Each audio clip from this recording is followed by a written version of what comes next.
So I've talked about Ian Nyschens a lot, obviously, and that's kind of how I came to meet both you guys.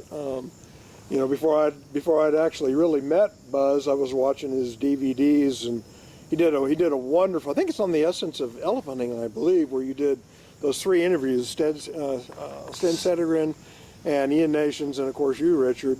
And that got me into Ian Nyschens' books, which just, I mean, I couldn't. It was fine reading, unbelievable. Lived the life the way he wanted to live it. 100%. Yeah, he sure did. Yeah. Yeah, I got to ask the question, since you guys both were friends with him and knew him.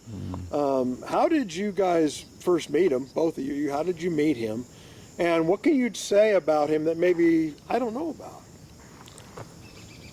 Well, I'll start, since I did not know Ian as well as Richard, and I decided to do an elephant movie that you mentioned. Actually, was called Hunting the African Elephant. And I heard that there were these 3 old codgers that had a lot of experience. They're still in the land of the living, so I thought I'd trace them up and question them on TV. Richard was one of them. Turned out to be not as old codger as I thought. In fact, when he arrived, I was super surprised at how young and sprightly he was. He's still sprightly. Indeed. As I interviewed him and Ian Nyschens and Sten Settergren, who I'd done a bit of hunting with, and all of them will have 10 times the life experience as I will ever have, even when I retire. So it was a great pleasure to interview and meet them, and we developed a friendship. I've been very close with Rich ever since. And Ian, while he was still alive, I'd pop around, or he'd pop around and have tea and coffee with me. My wife didn't particularly like him, I'll be absolutely honest with you. He was absolutely not he didn't particularly like the ladies. I think the ladies liked him when he was younger. I think he was a very good-looking man. Yeah.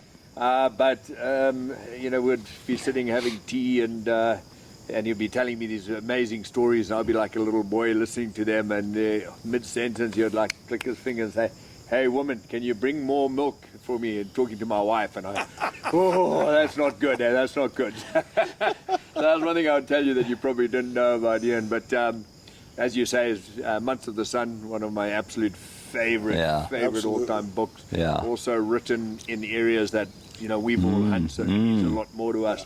Hard man, obviously an incredibly capable hunter, but a pleasure and an honor to have known him while he was alive. That's what from my side. Obviously, Rich knew him a lot better than I did, so I'm interested to hear what Rich has to say.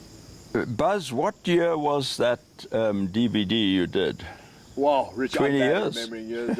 It must be maybe 15, 16, 17 years ago. Yeah, I would think so. You actually had hair then, so it was going back a lot.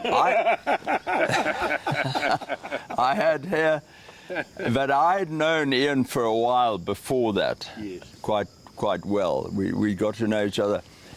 Phil, how did I meet him? Somebody must have told me where he lived. I knew of him when I was in national parks decades earlier, because other rangers used to talk to me about, this guy, he was the first ranger in Rhodesia. His name was Ian Nyschens, and he was a hard guy, but he was crazy and la la la. So somehow I tracked him down, and I can't really remember how. It was obviously before his book was published. However, when I got to know him and where he lived in Harare, I'd visit him, and he had the limited editions of his book, which Safari Press did in those days. Everything was limited edition initially. And you could see he was a very proud guy. He was so proud. And he forced himself to live in the domestic servants' quarters and leased out his house for money. And I fairly quickly cottoned on that, life wasn't good, the way he ate and all that. And so I bought 2 of his books, which I could afford then, and he signed both of them over to me. And we just became friends, and then I published, I probably gave him one of my books, maybe The Hunting Imperative. But whenever I was in Harare, I would go, Brett and I would go and visit him, and just spend whole morning with him, talking away about his life, which was exceptional. But as Buzz says, he was really rude to women at that age. I have no idea. You know, he had, as you know, from his book, his wife Joan. I mean, he was just tough on her. Yeah. And I don't think I'll be had up for libel, but his daughter and he did not get on together at all. I mean, he told me all this. He was devastated when his son was killed in a car crash. While I knew him, I went there one day and he said, and he looked wrong. And I said, "What's wrong, Ian?" And he was just so down. He told me his son had just got killed 2 days before, or whatever. But I don't know, that really hurt him. It was, you know, the only person in the world, other than the odd friends he had, like us guys who could talk hunting. Right. He had nothing else in this world to go for, to live for. And he was an interesting guy, and I was asked to write a review of his book for Magnum magazine, and my opening words, I think, in that review was, "This is the best African adventure book I have ever read." And I mean it in the broadest context, African adventure. Right. Not just the John Hunters and the Richard Harlands and the Buzz hunting. You know, this whole guy's life, and you know the book well, brought him to life. And he wrote that second book. What was the name of that second? You know it what, wasn't. I can't remember it, Yeah. but it was not a patch on his No, first no. book, if In I the say steps so. of Steps of Ivory Hunter or something like that. Yeah. Yeah. No, it wasn't. Whoops. So that was Ian, and I visited him when we were away and got back from wherever we'd been overseas, and I heard he was in hospital, rushed off there, found him in this hospital bed, and 2 days later he died.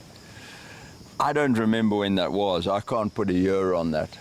But I really treasured my time that I had with him, because he was one of the old-timers, tough as hell, a real character out of this world, larger than life, skinny and tough, and and He and his buddy Fawny. oh, yeah. And he, fortunately for me, otherwise we probably wouldn't have been good friends, he really loved my wife. Oh, nice. Yeah. She helped pick out pictures and stuff for the books, didn't Absolutely, yeah. she? That's a, So that was a relief for me. 'Cause if he'd been rude to her, I'd have probably given him a bloody no. But no, we got on well. He enjoyed her company. Because, you know, she did a lot of safaris. She ran all my safari camps. So she could sit and talk, not talk hunting and guns, but at least he knew she was a woman who'd go out and help organize the elephant being skinned or whatever. Yeah. So maybe that was part of it. He recognized that she wasn't just Probably a so, goddamn urban termite. yeah, not an urban termite. Yeah. What a character. Well, thanks for that, guys.